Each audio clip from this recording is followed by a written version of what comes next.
En un mundo donde las estrellas aún susurraban secretos a quienes sabían escuchar, un joven buscador ascendió a una montaña envuelta en nubes eternas. Había cruzado desiertos abrasadores y ríos traicioneros, impulsado por un tormento que no podía ignorar, una batalla interna que lo desgarraba entre la luz y las sombras. En la cima de la montaña encontró al sabio. El anciano no era simplemente un hombre. Su figura parecía tallada en roca por el paso de eras infinitas. Sentado en un trono de piedra, con los ojos como pozos que reflejaban el flujo del tiempo, el maestro lo aguardaba. El joven cayó de rodillas frente a él, con el corazón agitado no solo por el esfuerzo, sino por la carga de sus dudas. «Maestro», dijo con la voz quebrada, «en mi interior hay una lucha que no entiendo. Siento que dos fuerzas me arrancan en direcciones opuestas. Una es oscura, voraz, y me llena de odio. La otra es luminosa, serena, pero débil. No sé quién soy, ni cuál vencerá». El anciano lo observó en silencio durante un largo instante, como si midiera el peso de su alma. Cuando habló, su voz resonó como un eco que venía desde las raíces mismas de la tierra. «Escucha bien, joven viajero. Dentro de cada uno de nosotros habitan dos lobos eternos, inmortales y feroces, y su batalla nunca cesa». El sabio levantó una mano, y en el aire se formó la silueta de un lobo negro. Era una sombra viviente, con ojos como brasas ardientes y colmillos que destellaban en la penumbra.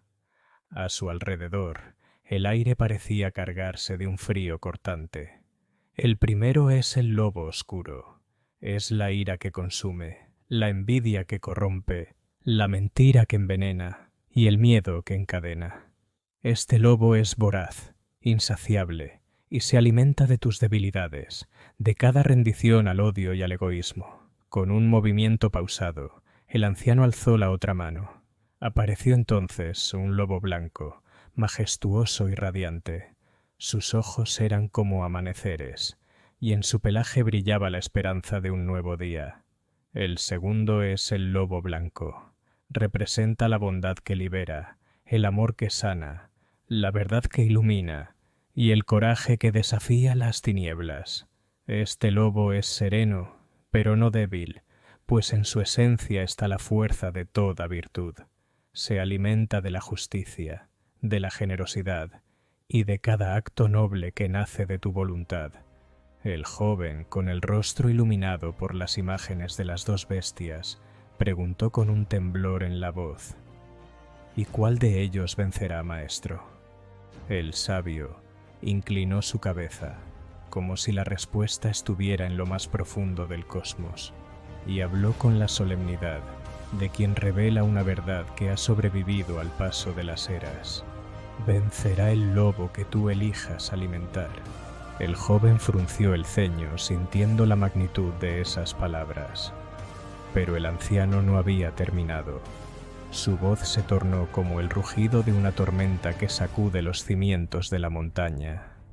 «No hay destino que dicte el final de esta batalla, ni poder celestial que interfiera. Cada pensamiento que sostienes, cada acto que emprendes, cada día que eliges entre el egoísmo y la virtud, pone un trozo de carne en el plato de uno de los lobos. Alimentar al lobo oscuro es fácil, pues sus garras se hunden en tus miedos y su voz es seductora. Pero alimentar al lobo blanco exige valentía, disciplina y una fe inquebrantable en aquello que parece más débil, pero que es en verdad más fuerte». El anciano se inclinó hacia el joven y su mirada se clavó en la suya con una intensidad que parecía perforar el alma. «Recuerda esto: la fuerza de tu voluntad es el fuego que arde en el centro de tu ser. Ni las sombras más densas, ni los vientos más crueles pueden apagarlo.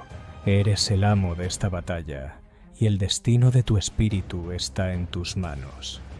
El joven se levantó, y aunque la montaña seguía siendo alta, y el viento aún azotaba su rostro, ya no sentía la carga del tormento. En su pecho ardía la certeza de que, aunque la lucha fuera eterna, la victoria dependería de su elección. Mientras descendía, el eco de las palabras del maestro resonaba en su mente, como una llama que nunca se apaga. Eres el maestro de tu alma, el guerrero de tu destino. Alimenta al lobo blanco, no porque sea fácil, sino porque es lo que te hará digno del infinito.